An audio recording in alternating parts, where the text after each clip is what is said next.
함께 읽은 창세기 13장 1절에서 15절의 말씀을 보면 아브라함이 자기 조카 롯과 함께 동거할 수 없어서 정착지, 삶의 터전을 선택하는 모습이 나옵니다.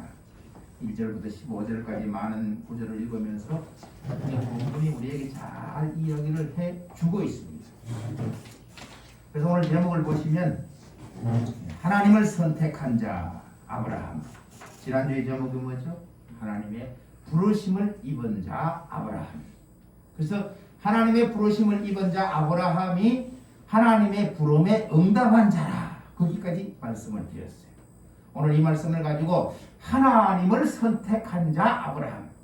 믿음의 조상 아브라함을 생각할 때에 그는 하나님께로부터 반드시 부르심을 입은 자라는 사실을 생각해야 됩니다. 우리가 믿음 앞에 섰다면 우리도 아브라함과 동일하게 하나님의 부르심을 입은 자라는 사실을 기억해야 됩니다. 근데 거기서 끝나는 게 아니에요. 내가 믿음의 사람이 되기 위해서는 아브라함처럼 하나님의 부름에 응답한 자가 되리라. 이 결단도 같이 함께 해야 돼요. 이 세 번째 이제 제목으로 말하면 두 번 설교를 했지만 하나님을 선택한 자. 우리가 아는 아브라함이 믿음의 조상이 되기 위해서는 자기의 선택 속에 하나님을 선택했다. 그렇게 됐어요. 이야기를 하면 조금 추상적인 것 같아요. 네겝으로 애굽에서 올라와가지고 거기서 정착을 하려고 자리를 잡으니 자기의 소와 양도 많아졌고 자기 조카 롯의 양과 소도 많아졌어요. 그래서 일어나는 일이 뭐예요? 삼촌과 조카 사이지만 두 목자 간에 다툼이 일어나는 거예요. 왜? 자기들의 양과 소를 더 좋은 풀을 먹이고 더 좋은 물을 마시고 싶은 마음들이 있기 때문에. 왜? 그것은 부유의 갈망이에요. 애굽에 내려갈 때는 흉년이 들어서 아브라함이 애굽에 내려갑니다. 먹을 것이 없어서. 그래서 애굽에 내려가가지고 그 고난 가운데는 사실 하나님을 떠날 수가 없어요. 그런데 아브라함이 자기 아내 사례로 인해서 목숨이 위태할까 싶어서 거짓말을 만들잖아요. 아내에게 말하기를 누가 묻거든 내 너희 동생이라 하라. 그래서 바로가 보낸 신하들이 와가지고 이 사라의 아리따움을 보고 이가 누구요? 물으니까 내 너희 동생입니다. 거짓말을 했어요. 곤고 가운데 애굽에 내려갔던 아브라함이 아내를 너희 동생으로 속이는 거짓말로 인해서 사실은 멸망이 와야 되는데 하나님께서 그를 애굽으로 내려갈 수 있도록 길을 여셨기 때문에 그것이 도리어 복이 되어가지고 왕이 많은 재물 소와 양을 주었더라. 그래서 부자가 된 거예요. 부자가 돼서 올라올 때에 생긴 문제가 뭐예요? 이제 자기 앞에 놓인 더 많은 부를 가지느냐 아니면 자기를 축소하고라도 고난을 택하느냐. 우리가 어려울 때는 하나님을 선택하는 건 참 쉽습니다. 힘들면 하나님 부르짖어요. 하나님 나의 고통을 아시지요? 나의 신음을 아시지요? 이스라엘 백성들이 출애굽할 때에 그들의 신음소리가 하늘에 닿아서 하나님께서 말씀하시기를 출애굽기 6장에 했죠. 내가 너희의 부르짖는 신음소리를 듣고 나는 너에게 약속한 내 조상에게 약속한 여호와로라 말씀하시면서 친히 강림하여서 너희들을 이끌어내고 너희 죄를 속량해서 가나안 땅에 들어가서 나는 너희 하나님이 되고 너는 나의 백성이 되어 영원히 함께하리라 약속했던 하나님이 있어요. 그런데 막상 고통 속에 신음할 때는 하나님께 부르짖던 이스라엘 백성들이 출애굽을 하고 홍해가 딱 막히니까 뭐라고 그래요? 불평하기 시작해요. 홍해를 건너고 만나와 메추라리를 줌에도 불구하고 그들이 하나님을 원망하기 시작해요. 왜? 우리말로 고통이 없어지고 넉넉하지 않지만 먹고 사는 문제가 해결되고 등 따시고 배부른 일들이 일어났어요. 그때 원망이 일어나요. 아브라함이 하나님 앞에 섰을 때에 자기의 소와 양이 많아지고 부유해지고 자기 조카 롯도 소와 양이 많아졌다면 얼마나 행복해야 될 시기에 다툼이 일어나는 거예요. 다툼이 일어나니까 아브라함의 결정이 뭐예요? 롯을 불러다가 너의 목자나 나의 목자가 다투니 이제 우리의 둘의 동거함을 이 땅이 허락하지 아니하므로 이제 나를 떠나가라. 근데 떠나가는 조건이 뭐예요? 아브라함이 선택권을 자기가 갖지 않고 조카 롯에게 맡기죠. 네가 나를 떠나는데 네가 좌하면 내가 우할 것이고 네가 우하면 내가 좌하리라. 굉장히 쉬운 얘기예요. 아니잖아요. 네가 좌하면 내가 우하고 네가 우하면 내가 좌하리라. 홀짝이 50%. 구약에 가면 모세가 출애굽을 해서 하나님께서 40년 동안 시내 광야를 움직이실 때에 거기서 성막을 짓게 하셨어요. 40년 동안 살면서. 그러면서 불기둥과 구름기둥, 낮에는 사막이 떠오니까 구름기둥이라는 얘기는 이스라엘 백성이 머무는 곳 위에는 항상 구름이 그 위에 사막인데 있어서 그늘을 줘서 뜨거움을 면했더라, 그렇게 말해요. 불기둥은 밤에 온도가 내려가 너무 추우니까 곳곳에다 하나님께서 불기둥을 세우셔서 그들의 추위를 막아줬더라. 그게 불기둥과 구름기둥이에요. 그들의 추위와 더위를 피해가며 살게 했던 그 하나님인데, 그가 하나님 이제 가야 될까요 말아야 될까요 결정을 뭘로 한 줄 아세요? 그게 모세가 하나님 앞에서 결정한 우림과 둠빔이에요. 우림과 둠빔이 뭘? 들어가는 잘 모른다 했잖아요. 근데 얘기하면 쉬워요. 월드컵 경기가 시작할 때 양국가 팀이 나와서 축구를 하죠. 축구를 하기 전에 공격과 수비를 결정해요. 텔레비 보시면 보세요. 우리 젊은 이경수 집사님 감독이 심판이 뭘 해요? 공격과 수비를 결정할 때 동전 던지기라는 거예요. 상대팀에게 물어요. 앞으로 하시겠습니까? 뒤로 하시겠습니까? 먼저 말해가 내가 앞으로 하겠습니다. 그럼 상대방은 뒤가 되는 거예요. 그러면 표현하자면 자기 나라에서 시작하면 후순위가 되는 거예요. 멀리서 온 손님에게 선택권을 주는 거예요. 그럼 그 국가대표가 나는 앞으로 하겠습니다. 그러면 그 나라 국가는 자동적으로 뒤가 되는 거예요. 그리고 그 감독이 동전을 탁 던져서 받았죠. 앞면과 뒷면. 그걸로 앞면이 공격이 아니고 앞면이 수비가 아니에요. 선택한 그 국가가 앞면이 나왔을 때 공격하시겠습니까? 수비하시겠습니까? 선택을 묻는 거예요. 그래서 그 결정한 선택권자가 앞면이 나왔을 때 공격도 할 수 있고 수비도 할 수 있는 선택권이 자기에게 있는 거예요. 동전 던지기래요. 모세가 하나님 앞에서 받았던 약속했던 계율이 우림과 둠빔이 그거예요. 동전 던지기. 앞면과 뒷면. 하나님 앞면이 나오면 하나님께서 가시라는 계시로 알고 이스라엘 백성이 출발하겠습니다. 뒷면이 나오면 하나님 머무르라는 것을 알고 머물겠습니다. 구약에 나오는 우림과 둠빔이 동전 던지기. 이게 오늘날까지 이어져 내려오는 거예요. 그리고 이야기상으로 아브라함과 롯의 이야기가 반반이에요. 네가 좌하면 내가 우할 것이고 네가 우하면 내가 좌하리라. 그런데 결과는 뭐예요? 롯이 소돔 뜰을 선택했는데 보니까 기름지고 풀이 많고 물이 좋아서 하나님의 여호와의 동산 같았더라. 그래요.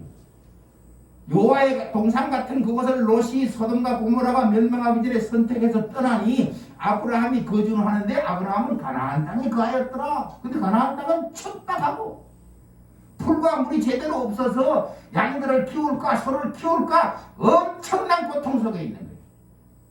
제가 94년도에 이스라엘을 성지순례를 갔는데 유대 땅이라고 하는 것을 보면서 깜짝 놀랐어요.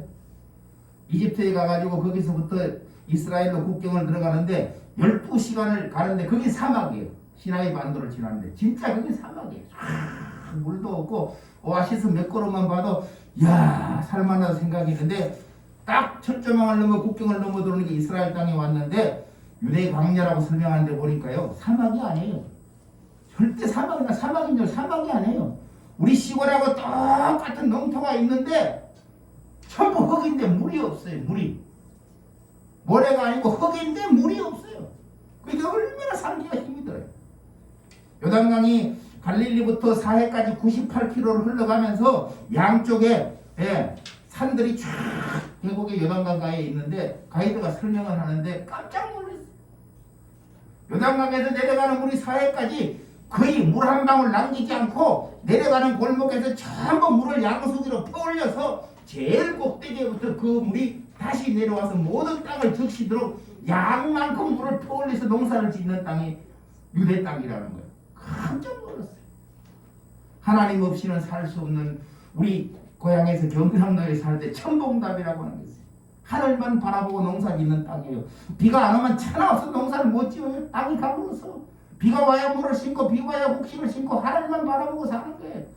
근데 이스라엘 가니까 그런 황량한 땅이 너무 많은데 물을 내려보면 그 물을 꼭대기에 퍼올려가지고 다시 도랑으로 개울로 내려오지 않도록 다 소화시키고 농사를 짓는다는 물의 허용을 보는데 깜짝 놀랐어요. 키부츠라는 걸 알잖아요. 집단 농장이라는 키부츠가 있어요. 야자대추를 심어가지고 2,000그루, 3,000그루, 5,000그루, 15,000그루를 심는데 크게 하고 싶다고 해서 할 수 없는 거예요. 그 땅이. 그럼 어떻게 15,000그루를 심습니까? 물으니까 15,000그루 심은 키부츠 집단 농장에는 15,000그루를 로테이션으로 돌아가면서 줄 수 있는 물이 딱 그만큼 나오는 거예요. 3,000그루 심어놓은 야자수 나무에는 물이 딱 3,000그루 나면 더 이상 줄 물이 없다는 거예요. 더 심어도 죽는데 물이 없어서. 그 이스라엘 농사법이라고 하는 설명을 가만히 보면서 가나안 땅이라고 가봤는데 제일 먼저 느낀 게 이야, 이 땅에서는 하나님 없이는 못 사는 땅이 있구나. 우리가 12정탐꾼이 갔다 와서 가나안 땅에 대한 그 뭐라고 합니까? 기름진 땅의 이야기를 하죠. 포도송이를 두 사람이 메어가고 키가 귀골이 장대에서 그들 앞에 설 때 내가 메뚜기 같습니다. 이런 얘기를 하잖아요. 그건 이스라엘 중에서 이스라엘 평야라고 하는 딱 한쪽이에요. 거기 가면 정말로 기름진 땅이 흐르고 농사가 잘 되고 물이 많고 이스라엘 평야라고 그래. 근데 유대 광야는 정반대예요.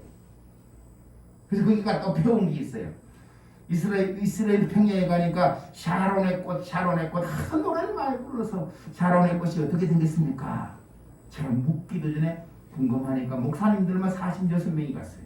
설명을 해주는데 샤론의 꽃 예수 노래를 부르잖아요. 근데 그 샤론의 꽃이 뭔가 했더니 무궁화예요. 무궁화. 우리나라 꽃 무궁화 있잖아요. 무궁화 꽃이 피었습니다. 무궁화 꽃이 성경이 말하는 샤론의 꽃이더라고요. 이제 그런 걸 보면 깜짝 놀랐어요. 근데 하고자 하는 이야기가 유대 광야를 선택한 아브라함 돌아보니까 물도 없고 척박하고 풀도 없고 그래서 생겨난 이스라엘의 2000년 역사의 목동들이 베두인족이라는 베두인족 유목민이 생겼어요. 2000년 동안 지금도 그 베두인족들은 국경이 없어요. 양 몰고 요르단과 이스라엘과 그 여러 시리아를 마음껏 풀 따라 쫓아다니면 국적도 없어요. 너무너무 적법한 거예요. 왜 아브라함이 이렇게 네가 좌하면 내가 우하고 네가 우하면 내가 좌하리라고 선택권을 자기 조카 롯에게 넘겼을까요? 그게 그에게 닥친 한순간에 선택한 하나님을 선택했다는 것입니다. 그러지 않고는 결코 아브라함은 그런 기회를 조카 롯에게 넘길 수가 없어요. 절반절반 하자. 절반절반. 우리말로 그러잖아요. 롯이 동쪽으로 옮겨갔는데 동쪽에서도 동남쪽이 있고 동북쪽이 있으면 야 동쪽을 반 갈라서 동남은 네가 가고 동북은 내가 가자 반을 했을 텐데 아브라함은 그러지 않았어요. 하나님을 선택했어요. 롯을 떠나 보내고 나니까 여호와 하나님께서 아브라함에게 찾아와서 한 약속이 뭐예요? 네 있는 곳에서 사방을 둘러봐라. 북에서 남쪽까지 동에서 서쪽까지 내가 이 땅을 너와 내 자손에게 주리라. 아멘. 하나님의 약속이 아브라함에게 이렇게 들려온 것입니다. 가난할 때 하나님을 선택하는 것은 어렵지 않습니다. 부유할 때 하나님을 선택하는 것은 굉장히 어렵습니다. 여러분 대한민국이 2021년에 대해서 코로나가 아무리 번성을 해도 얼마나 부유해졌습니까? 저는 예전 생각이 납니다. 1971년도에 중학교를 입학해가지고 영어 선생님이 와가지고 영어를 가르치면서 타민 주디 영어를 가르치면서 한 얘기가 있어요. 얼마 안 가서 우리나라도 집집마다 자가용이 생길 거야. 그런데 우린 자전거 사기가 힘이 들었어요. 자전거를 못 샀어요. 돈이 없어서. 근데 자가용이 생긴다는 말이 굉장히 모르는 이야기처럼 들렸어요. 근데 세월이 지나니까 한 가정에 한 자동차가 생겼는데 이제는 가족 수만큼 자동차가 생겨요. 저희 집에도 자동차가 4대입니다. 제 아내가 운전을 못하니까 저하고 같이 타고 다니지 저희 두 딸이 자가용을 타고 다니고 사위도 타고 다니고 차가 4대예요. 각자가 차 없으면 출퇴근을 못합니다. 그러면 여기 계신 여러분들도 그럴 거예요. 직장이 다르면 부부간에 있어도 차를 따로 타고 다녀야 되는 시대가 왔어요. 얼마나 잘 삽니까?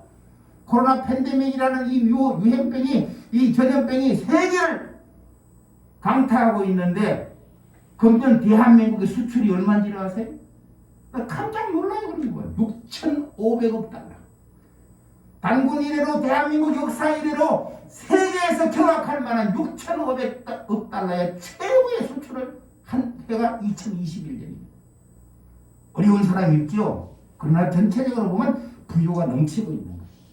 부요가 넘치고 있다가 보니까 우리의 선택이 한순간 하나님을 선택하는 것이 얼마나 어려운지 아십니까? 아브라함이 하나님을 선택했다고 이 성경은 우리에게 말해주는데 오늘 제가 여러분들에게 하나님을 선택하십시오. 하나님을 선택하는 것이 뭐지? 헷갈릴 대로. 우리가 하나님을 선택하는 이유 무엇일까요? 여러분, 주일날 예배 가야 될 일이 있으면 예배가 우선입니까? 내 삶이 우선입니까? 이게 하나님을 선택하느냐 세상을 선택하느냐의 기준에 있어요. 그렇게 되어 있다니까요. 그런데 우리는 그걸 하나님의 말씀으로 받아들이지 못하니까 내가 이 한 주간 빠지는 것이 자연스러워요. 왜? 다음 주 또 있잖아. 그렇잖아요?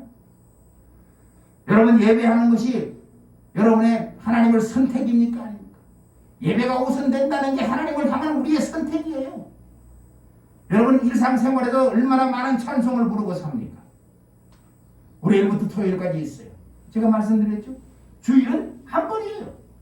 예배 드리고 하나님께 기도하고 찬송하고 말씀 듣고 가서 월화수목금토가 말씀과 동떨어진 삶을 산다면 어쩌면 주일 예배는 의미가 없어요. 주중 생활 가운데 내가 얼마만큼 내 입에서 감사의 행복의 찬송이 나오느냐. 저도 가끔 차를 타면 이제 라디오를 틀면 요즘 뭐가 나와요. 캐롤송이 많이 나옵니다. 물론 거의 다 아는 찬송이죠. 그 찬송을 듣다가 어느 속인가 마음속에서 찬송을 부르고 싶은 생각이 나는 거예요. 하나님을 선택했다는 것은 내 삶의 순간 속에 찬송이 있다는 삶이에요. 거기서 끝납니까? 범사에 감사하고 쉬지 말고 기도하라고 하는 것처럼 내 속에 나도 모르는 기도가 나올 때가 있어요. 기도가 나와요. 시간 되면 하나님의 말씀에 묵상이 나를 사로잡습니다. 내가 지난주에도 그런 얘기를 잠깐 드렸지만 제가 기도하는 게 있어요. 주님, 내년 3월달이 되기 전에 돌아가는 우리 친구가 하나님을 선택할 수 있는 기회를 갖기를 바랍니다. 내가 그렇다고 매 카톡마다 친구야 내가 하나님을 봤으면 좋겠다 그렇게 하지 않아요. 딱 한 번 전달했지만 하나님을 선택했으면 좋겠다. 64년 동안 살아온 인생 가운데 네가 주인이 되어 살았는데 물론 예수 믿는 시간의 신전이라는 것이 있죠. 머리를 떨고 손을 떨면서 장애인으로 평생을 남은 생을 살지 말고 이제 하나님께로 들어와 하나님을 선택하는 사람으로 남은 생을 살아라. 이게 제 기도예요. 그래서 저는 말하자면 확신 못하지만 그 기도가 내 속에 계속 남아있어요. 하나님을 선택했다고 하는 것은 여러분의 마음속에 하나님의 말씀이 묵상되고 있다는 이야기. 삶의 환경이 두렵고 힘들죠. 저는 뭐 반대로 이런 거 절대 잘 하지 않아요. 평생 긍정론자가 돼서 남들이 안 한다고 하면 내가라도 하겠다는 앞서서 세상을 향해서 희생하고 헌신하고 봉사하고 충성하는 이 입장에서 서서 살아온 사람이기 때문에 코로나 팬데믹이 얼마나 어렵습니까? 많은 사람들이 페이스북을 올리면서 카톡을 올리면서 불안의 이야기를 많이 전해옵니다. 근데 뒤로 가만히 몇 가지의 정보를 보면 이런 이야기가 있어요. 여러분 뉴스 보시잖아요. 오미크론이 47개국을 강타했는데 오미크론으로 인해서 사망자가 아직도 한 명도 발생하지 않았대요. 그 뉴스예요. 세계 뉴스. 그런데 오미크론이 얼마나 우리를 불안하게 만듭니까? 그러지 않아요? 모르겠어요. 저는 개인적으로 2년 동안 코로나 때문에 두려워하거나 코로나를 피하려고 노력해본 적은 없어요. 정책이 그러니까 마스크를 쓰라 하니까 마스크를 썼고 거리를 두라고 하니까 거리를 두고 외출을 자제하니까 외출을 자제한 건 맞지만 혹시 어디 가서 코로나가 걸릴까 두려움을 가지고 살아본 시간은 없어요. 왜? 우리의 생명은 하나님께 달려있기 때문입니다. 때로는 우리가 우리의 인간적인 지혜로 말미암아 우리의 인생을 변화시키려고 합니다. 내가 뭔가를 잘하면 내 인생이 변화되겠지. 물론 그래요. 그건 당연한 이야기예요. 그런데 내가 잘해서 변화되는 내 인생은 인본주의예요. 믿지 않는 사람 100%는 다 자기가 잘한 노력에 대가를 먹고 살게 돼 있어요. 그런데 크리스찬조차 내가 잘해서 내 노력에 대가를 먹고 살겠다고 하면 인본주의라니까요. 우리는 내가 잘해서 잘 먹고 사는 것이 아니라 하나님의 말씀 안에 있으므로 내가 잘해서 받는 것 이상 하나님의 은혜를 기대하는 사람이 되어야 돼. 하나님의 은혜를 잊지 말고 살아야 돼요. 오늘도 오면서 교회 오면서 어떤 목사님의 설교를 듣고 왔어요. 근데 그분의 설교가 결론을 내는데 진심으로 하면 하나님께서 받아준대요. 진심이 뭐예요? 어디까지가 진심이고 그 척도가 어디까지? 진심이라고 합니다. 어쩌면 유교적 발성에서 정성을 드리는 것이 하나님이 좋아하시고 진심을 드리면 하나님이 좋아하시고 성경은 그렇지 않아요. 제가 늘 강조하죠.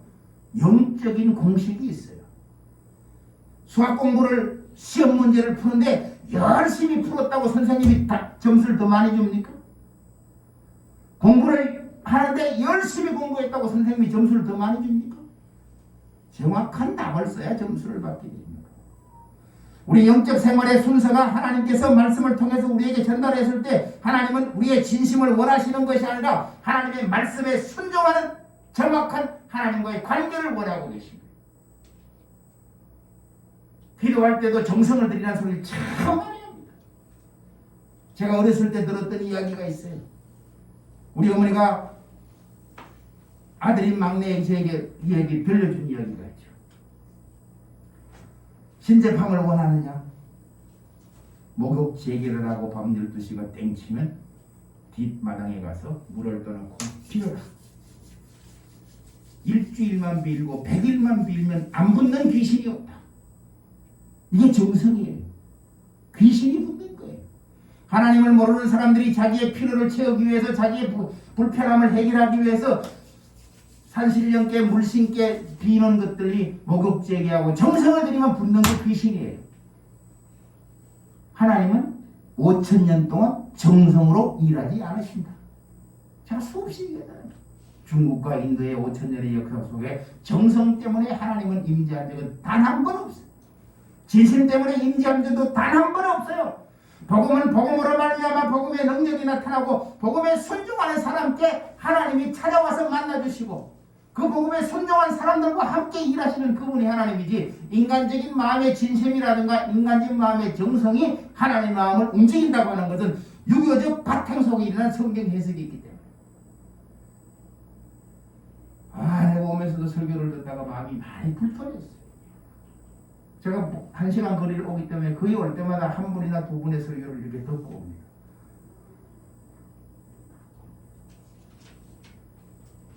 제가 여러분들에게 하고 싶은 이야기가 있다면 하나님의 부름에 응답한 자가 되었다면 우리의 선택의 기회가 있을 때마다 하나님을 선택한다는 이야기가 무엇인지 그 선택은 언제나 내 속에 하나님의 말씀이 생각나 그 말씀이 나로 순종하게 하는 것이 하나님의 선택입니다. 그런데 어떤 사람은 생각도 나지 않아서 선택할 수 없는 것이 있고 어떤 사람은 말씀이 생각나는데도 그 말씀의 순종으로 따라가기가 참 어렵습니다. 제가 매주 수요일마다 지난주에 했던 설교를 잠깐씩 올리죠. 제가 중국에서 목회를 14년 동안 하면서 여러 개 교회를 개척하면서 거기도 바쁜 세상이니까 수요 예배나 금요 예배를 드릴 수 없는 상황이었어요. 더욱이 새벽 예배는 드릴 수가 없어요. 새벽 기도 하자고 하면 100%가 자기 차가 없으니까 택시를 불러서 타고 왔다가 택시를 불러 타고 가야 되는 상황이에요. 근데 제가 이제 목회를 개척하고 목사님이니까 신앙이 조금 좋다는 안수집사님이 목사님 이 교회는 새벽 기도 없습니까? 그 얘기를 하시는 거예요. 없는 게 아니라 상황상으로 불편한데 여기 와서 새벽 기도 할 만큼의 마음이 있으시면 집에서 일어나서 침대에서 다니엘처럼 하루에 3번씩 문을 열고 기도했다는 것처럼 그 시간에 꼭 일어나서 기도하십시오. 말씀을 보십시오. 제가 전했어요. 그런데 새벽 기도를 하고 싶다는 거예요. 아니, 목사는 언제든지 새벽 기도할 준비가 되어 있습니다. 그래서 선포를 했어요. 한 달 동안 새벽 기도를 할 테니까 새벽 기도 하시고 싶은 분 오라고. 딱 한 사람 왔어요. 교회에서 걸어올 수 있는 거리에 있는 자매 한 사람 왔어요. 한 달 동안 목사는 계속 합니다. 수요 예배가 없다고 금요 예배가 없다고 새벽 기도가 없다고 말씀이 갈급하네요. 그래서 어떤 분들은 열심히 하는 분들은 큐티하는 분들이 있어요. 큐티가 뭐예요? 아침마다 일어나서 매일 묵상하면 성경 한 구절을 읽죠. 책을 보고 읽었으면 큐티한 거예요. 근데 뭐 있어요? 하루 종일 이 말씀을 잊어버렸어요. 당연하잖아요. 그래서 제가 그런 큐티를 강조하지 잘 않습니다. 여러분, 한 주의 말씀이 내 속에 남아서 한 주일 생각날 때마다 나를 이끌어간다면 그게 하나님 안에서 큐티고 그게 하나님과의 동행입니다. 지난주에도 말씀드렸잖아요. 하나님의 부르심을 입은 자 아브라함, 그 얘기로 끝나지 말고 하나님이 나를 불렀다고 믿어지는가? 하나님이 나를 부르심에 대해서 내 인정이 할 수 있는가? 아니, 아브라함이 그 하나님의 부르심에 응답한 자라고 말했는데 내가 지금 하나님의 부름에 응답한 자인가? 수없이 되새기고 하나님의 말씀 안에 있어야 되는데 한 번의 예배로 끝나면 의미가 없다네. 오늘 들려지는 하나님을 선택한 자 아브라함, 내게 부유함이 됐든 가난함이 됐든 선택이 기회가 온다면 내가 하나님을 선택할 것인가? 주변을 돌아봐야 돼요. 가장 대표적인 선택의 실패자가 누굽니까? 아담이에요. 하나님이 친히 만들어서 하나님의 성령을 불어주고 갈빗대를 치어서 자기 안에 하와를 만들어줬는데 하나님이 그에게 축복인 거예요? 에덴 동산에 있는 모든 실과를 임의로 먹되 동산 중앙에 있는 선악을 알게 하는 나무의 실과를 먹지 말라. 먹으면 정령 죽으리라. 엄청난 약속의 계명의 선포가 있음에도 불구하고 선택은 아담에게 있었어요. 선택은 하와에게 있었어요. 뱀이 와서 하와를 유혹한다 하여 정령 죽을까 하노라. 아니다, 먹으면 하나님과 같이 된다는 그 말을 듣고 하와가 자기도 모르게가 아니에요. 알고 선악을 과를 따먹는 선택을 한 거예요. 하와가 선택했다면 아브라함은 선택 안 할 수 있어요. 그런데 뭐요? 내 뼈 중에 뼈, 살 중에 살이라는 그 한마디가 가슴에 걸렸는지는 모르지만 아내가 갖다주는 그 선악과를 자기도 함께 먹어버리는 선택을 한 거예요. 가장 치명적인 실수를 한 사람이 아담이거든요. 하와이거든요. 그가 아브라함처럼 하나님을 선택했다면 아마 세상은 다르게 되었겠죠. 우리의 삶에도 수없이 이런 많은 선택의 기회가 옵니다. 여러분, 예배라고 하는 것은 하나님과의 나와의 약속입니다. 예, 우리가 와서 하나님 앞에 예배드릴 때의 예배를 통해서 하나님과의 만남이 일어나야 돼요. 지금까지 있었던 많은 시간들 속에서 또 하나의 새로운 만남이라는 것은 내가 하나님을 선택하리라. 무엇으로? 각자의 상황에 속해 있는 모든 사건은 다르지만 그 각자의 삶의 선택의 순간이 올 때 하나님을 기억하는 선택이 되시기 바랍니다. 제가 어떤 일괄적으로 뭘 선택하라고 하지 못해요. 예배와 다른 일이 주일날 충돌된다면 예배를 선택하는 하나님의 선택이 있고요. 고난이 닥쳤을 때 염려와 기도를 하는 선택이 있다면 나는 기도를 택할 것이다. 하나님의 선택이 있고요. 기쁨이 있을 때도 내가 우리 가정과 자녀들과 함께 기뻐하리라. 우리의 기쁨보다 하나님과 함께 기뻐하리라. 하나님과 함께하는 기쁨의 선택, 행복의 선택이 있고요. 그 어떤 어려움이 있어도 마지막까지 주님 앞에 주님을 택하리라는 마음을 갖는 것이 하나님을 선택한 아브라함, 그와 같은 우리 모두가 믿음의 사람이라고 성경은 우리에게 말해주고 있습니다. 이 한 주간 여러분이 혹시나 여러분의 삶 속에 선택해야 될 일이 있다면 하나님, 내가 하나님을 선택하는 자가 되겠습니다. 예배를 생각하고 기도를 생각하고 찬송을 생각하고 말씀을 생각하면서 하나님, 내가 하나님을 선택하는 자가 되겠습니다. 그래서 나도 아브라함과 같이 믿음의 반열에서는 제가 늘 주장하는 얘기가 그것이에요. 내 이름을 성경에 기록해도 부끄럽지 않는 자의 삶을 살아가리라. 이 마음을 결정한 자들은 하나님의 말씀을, 하나님을 선택한 자라고 충분히 말할 수 있습니다. 성경에 나타나는 많은 믿음의 사람들이 있습니다.